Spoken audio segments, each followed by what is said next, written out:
That's awful. Hello and welcome back to the Cricket Nerds podcast. Oh, that was much better. Right, let me show you how it's done. Hello and welcome back to the Cricket Nerds podcast. I am James. I'm joined by Benji. How are you doing, Benji? Great, talking some more IPL today. Can't wait. And I'm also joined by Zach. How are you doing, mate? I'm doing excellent. Can't wait for the IPL. It's less than a week. I know, it's getting close. Yeah. So this video is talking about the most up-to-date information that we have. So as of the 21st of March, what do we know that has changed since our predictions, and will that have any sort of bearing on the teams? So the first thing that we're going to touch on is Deepak Chahar for Chennai Super Kings. So Benji, do you want to tell us a bit about Deepak Chahar's situation? Yes, so 14 crore worth of Deepak Chahar CSK spent on the first day, and now he is doubtful for most, if not all, of this year's IPL. Deepak Chahar, of course, has been one of the best power play bowlers in the whole of the IPL, and essentially he was going to spearhead that bowling attack, basically. He's out with a quadricep tear that he got in the T20 versus West Indies. So he's highly likely to miss the vast majority of the IPL, which is a shame for Chennai, especially with the amount that they spent on him. I don't think it's actually been announced that there's going to be a replacement for him as yet. So it will just be trying to cover him with the talent that we already have at CSK. I think where we might struggle with that is that we didn't buy a lot of Indian talent. There's a few bits here and there, but we haven't really got many pace bowlers. We've got Adam Milne, BJ Bravo, and Chris Jordan, but not all of them can play because not got enough overseas slots. So yeah, I think it potentially will present a bit of a problem for CSK, seeing as he took so many wickets last year, and yeah, we just lose that power play bowling. I mean, what do you think? Do you think it has a big impact on CSK? Yeah, I think it has a massive impact, especially given the amount they've paid for Deepak Chahar. I think they're going to miss out on him. He's obviously experienced from the last few seasons. He bowled very effectively alongside Shardul Thakur, who's no longer at CSK. So having neither of those two opening the bowling at the start of the season and potentially for the majority of the season, I don't think that's going to... Well, it's just unfamiliar, isn't it? So they're going to have to find new combinations which work. But it's Chennai Super Kings. They're a strong think tank. They'll have another card to play, I guess. And teams should have built for these sorts of situations. When players get injured, you should be able to have the replacements who can come in. And I guess for CSK, I'm not sure if they do have a like-for-like replacement for Chahar, given how good he is. But you never know. So someone could stand up, put their hand up and do really well for them in that role.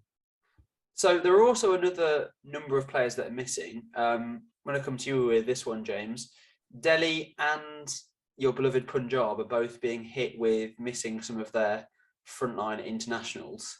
Do you want to tell us a bit more about that? Yeah, so it's only for the first few games. I think Delhi's having more of an issue with this. But yeah, so for Punjab in particular, we've got Bairstow and Rabada. So Bairstow's obviously playing the last test match for England versus West Indies. So he's probably going to miss the first 2 to 4 games, I think. I don't think it'll be 4, but hopefully it's not many games. And Rabada will probably miss the first game because of the last ODI, South Africa versus Bangladesh. All of the South Africa players, interestingly, have chosen to play IPL over doing the Test series with Bangladesh. So that kind of tells you where they're at. But yeah, that'll be quite a significant blow because obviously Bairstow's part of that top 4 that's making Punjab look so scary. And Rabada is our only experienced bowler. He's the only one that gets into the international side regularly. So that could be a hit. And then with However, DC, oh, go on. I was just going to jump on what you're saying about Punjab Kings, because you did say in our video on Punjab Kings that you were expecting a slow start to the season, and you never know, return of Best and Rabada could give them a bit of that confidence in the. Definitely. Yeah, but Okay. they'll muck it up though, because it's Punjab. So as soon as they come back in, they'll mess up their order all over again for another 3 games. So No, we'll be all over it, mate. Yeah. I'd like to. I mean, you know, if it means that we have to start Benny Howell or Nathan Ellis or something, that's still exciting. So I'm more than happy for it. Yeah, with Delhi Capitals, they're missing Anrik Nortje for the first 2 games. I think it's they're quite lucky that he's actually playing at all, because he's been injured for a long time. But they will have a very out of practice Anrik Nortje come in. So we'll see how that goes. And then Warner and Marsh are also out on international duty for the first few.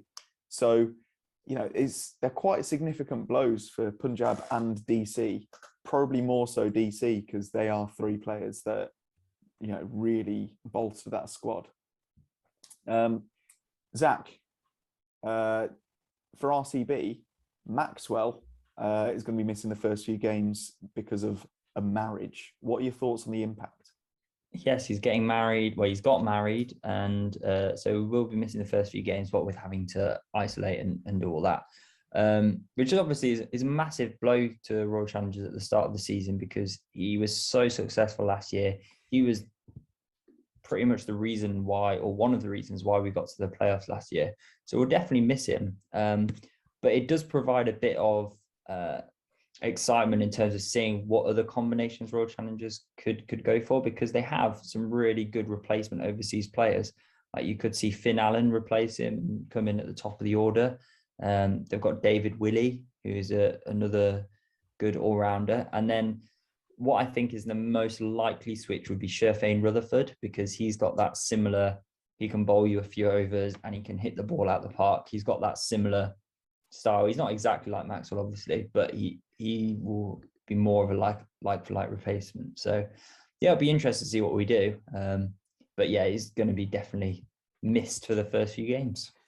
I think for RCB, that's going to impact your spin attack quite a lot, because especially with losing Chahal to Royals this year, that spin attack has been severely maimed at RCB, and Maxwell, you know, has that ability to bowl a few overs of spin and a few overs of effective spin too, which I think you wouldn't get from Rutherford, being a quick. So yeah, it definitely will impact. A player of that class is going to, missing from any team will impact. And talking about players of class, Lucknow's bowling attack looks a bit scary. Jason Holder will clearly be missing again, because he's in the England West Indies series. Mark Wood has been ruled out of the IPL. James, what's that going to do to Lucknow, do you think? Well, they missed their differential there. Like Mark Wood bowling 95 miles an hour, that's really, really valuable. And he's an experienced T20 bowler, international bowler, all of that. So yeah, losing Mark Wood, especially because he's Mark Wood, like he'll give you everything every game, and that is his downfall. He gave everything for that for the last England Test match or the one before, and he broke himself. So you know, it's terrible, and I think I'm really gutted for him, because he deserves the payday. But yeah, that's going to be a rough one, and it hasn't been a great showing for English players overall, because for Kolkata Knight Riders, we've had Alex Hales drop out and Aaron Finch has come in. And not only that, but for Gujarat Lions, we've had Jason Roy step out and Raminullah Gurbaz step in. So I'd say they are 2 significant downgrades. It's 2 significant blows for the reputation of English players in franchise cricket. Alex Hales too. I know. Zach, what are your thoughts on those 2? I'm a bit. I would have loved to have seen Hales have a real go in the IPL. I think we all would. But saying that, I do think that it's just a bit. I don't know. I think he's past his best now. I think he was at his best when he was kicked out of the England team. And so which was disappointing. He's had some really good seasons in the Pakistan Super League, which is obviously similar conditions to the IPL. So it would have been good to have seen him, see what he could bring to the IPL, and have a real good run. But sadly, not the case. And Finch, he's a bit of hit and miss. He's not in form at the moment, is he? So I think that's a massive blow to Kolkata Knight Riders. I think I disagree a bit with that. Hales has passed his best. Like if you hear him in any of his interviews, he's talking about how he feels like he's playing some of his best cricket, and even though he's not getting that international showing, maybe with the passing of the guard, with Chris Silverwood leaving, there might be an opportunity for him there. Who knows? I still think he wouldn't get into the frontline England team, but in franchise cricket, he's always in the top 5, the top 10 run scorers in any tournament. Like he top scored the IPL, the Big Bash League last year. The PSL, he was up there, even though he wasn't there for the majority of the. He missed out on a few games, and that's the last 2 years of the PSL. And I think he had a slightly less impactful BBL that's just gone. But he's always there scoring runs. He played a match-winning knock last year in the 100 for Trent Rockets too. I just think a player of that, like he's a match winner. Hales is a match winner. He will win you a game. I'd have loved to have seen Hales at one end and Venkatesh Iyer at the other end, tonking sixes from over 2. But we won't see. Even more perfect because he was in KKR, Owen Morgan's old team. Yeah, I do agree with you that Hales, like, he's a destructive player and he has been doing well across leagues around the world, but the IPL is different in terms of the class of bowlers, and we've seen teams do well in leagues all around the world and not necessarily done well in the IPL. And I think with Hales, if he'd played in the IPL 3, 4, 5 years ago and been picked up, we would have seen him I think he would have been a big name in the IPL over a few seasons. And yeah, I do think he would still do well. And he's definitely going to be sorely missed by Kolkata Knight Riders for sure. But I think he wouldn't have done as well as he could have done a few years ago. I just feel. And in terms of Jason Roy, that's massive. He's a very destructive player. So to see him go, that's not great. Yeah, I think that kind of cripples Gujarat, because he was one of the good things we were saying about Gujarat. They've got a weird team. They've got a weird looking balance. Jason Roy was a huge highlight. Him and Shubman Gill opening the batting would have been really, really good. But instead we've got Ramnullah Gurbaz, who, the young Afghanistan aggressive opener. But, he's got nowhere near the amount of experience. So who knows? He could be amazing. And I hope he is, because it'd be interesting. But yeah, not too sure. Now, Zach, do you want to talk us through these changes in rules, or a couple of new rules that have been added to the IPL? Yes, there are some changes. So, for example, if someone gets caught, then they don't cross. So you know how usually a batsman will hit it in the air and they'll cross over, and then the batsman who was off strike will then be on strike for the next ball. That's no longer the case anymore. It says the new batter will take strike in case of court dismissals, even if the batters have crossed when the catch was taken.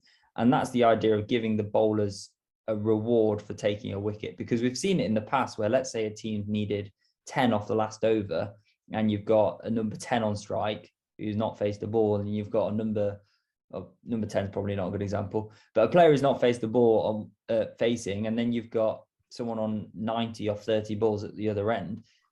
Even if that player goes out, right, the guy's not faced the ball yet, even if he goes out, they can still cross, and then the other guy's on strike, and it kind of takes away from the bowler's reward of getting the wicket. So that's the thinking behind that rule. And likewise, it says if the dismissal is on the last ball of the over, the new batter will be at the non-striker's end for the next over. So it stays no matter if it's the last ball of the over or not. There's also more rooms for reviews. So teams will have up to 2 unsuccessful reviews in an innings, whereas before it's been 1. So that's quite good. And then another one, which I think is a COVID thing, is that if players are unavailable, So if you have fewer than 12 players available, then the match will be rescheduled for later in the season. So that's kind of an expected one anyway, but that's just in case of a coronavirus outbreak within the squads. So yeah, what are your thoughts then on these rules? I'm not a big fan of the batters crossing or not crossing. I think that might just be because I'm a bit of a traditionalist and a bit stuck in my ways. Like, it was in the 100. I thought, yeah, it was a good trial. And I'm saying the absolute wrong thing as being a bowler at heart. You take a wicket and then you get the, batsman on strike. It just made it a bit exciting when there was a catch. You're now left with only one batsman left. Look, the game's evolving. They did it in the 100. It seemed quite good. It's been changed by the ICC, and it's now going to be up to various governing bodies whether they adopt it or not. I expect Test cricket will be the very last bit that changes. Look, we'll see. It does give that bit more, as you say, reward back to the bowler, where the game has been a bit of a batsman-friendly game. So, yeah, I can see why it's done. Am I a fan? I'm undecided. I'm going to sit firmly on the fence on this one. That's my bottom line. I'm going to join you in getting bum splinters. On the one hand, I think, it lets batsmen get off the hook if they're being lazy and not concentrating. But on the other hand, why not give the bowlers something? They already have to just, bowl this white ball that doesn't swing after the first 3 overs within that space of the wickets on one side and get hit everywhere. And that's what white ball cricket is for bowlers. It's a miserable affair. So yeah, give them something, throw the dog a bone. Just wait, James. You're on Saturday when Royal Challengers are playing Punjab Kings. Royal Challengers need about 15 off the last over, and you've got Josh Hazlewood walking out. The last thing you want to do is have the other batsman, I don't know, Virat Kohli on strike. It's very true. Yeah, you know what? Yeah, no, I'm all for it. I've changed my mind. Now you've put it in context. All the way around, do you really want Arshdeep Singh walking out with Liam Livingstone sat there like a lemon? Arshdeep Singh, he swings a long handled bat, I'm telling you. Right, before we end, we've got a quick section, which is Cricket Nerds Questions. And this is questions from you guys. And if you want to be included, please comment down below. So Akash has asked, hey, please give your thoughts on IPL jersey this time. Which is your favourite and which you hate? Now, I'll kick us off. I hate the new Rajasthan jersey. Oh, it's so bad. It looks rubbish. I didn't mind them transitioning to pink. That was cool. But I don't know what they've done now. It's just like an unfashionable t-shirt that maybe we bought from Hollister in 2013. I'm not big on it. Zach, what do you think? Good jersey or bad jersey? I think let me know. I think my favorite is the new DC one. I think that looks pretty cool. It's got they've still kept their blue, but they've got a little bit of red coming in on the shoulder. I think it looks pretty cool. Benji, what's your favorite jersey? Actually, RCB looks really good. That new jersey, and yeah, the little black fading down to red. The absolute worst, I would say, is either Kolkata or Lucknow. Lucknow just looks like a horrible green colour. It's not on one of them. Their other kit is quite cool. Their white kit with the orange things on the shoulders, that looks awesome. But the green one, nah, not for me. Well, there we go. Thank you for your question, Akash. And yeah, if you want to be included in Cricket Nerds question section, please leave a comment down below. That's all we've got time for. So, comment, what do you think the impact of the latest news is going to be? Do you like the new updates to the rules? And follow us on all socials. So we are at Cricket Nerds Pod. I think that's everything. So we will catch you guys. I've said it before, but like and subscribe. We're nearly there. Oh yeah, you know what? Almost 70% of you guys aren't subscribed. I've looked at the numbers. That's a horrendous number. So please, we're only 15 subs off 100. So you could be that 100th sub. But even if you're the 91st, that's a great honour. So please, you know, before we make it the big time, be part of that, you know, first 100. So yeah, we'll see you guys on the flippity flip.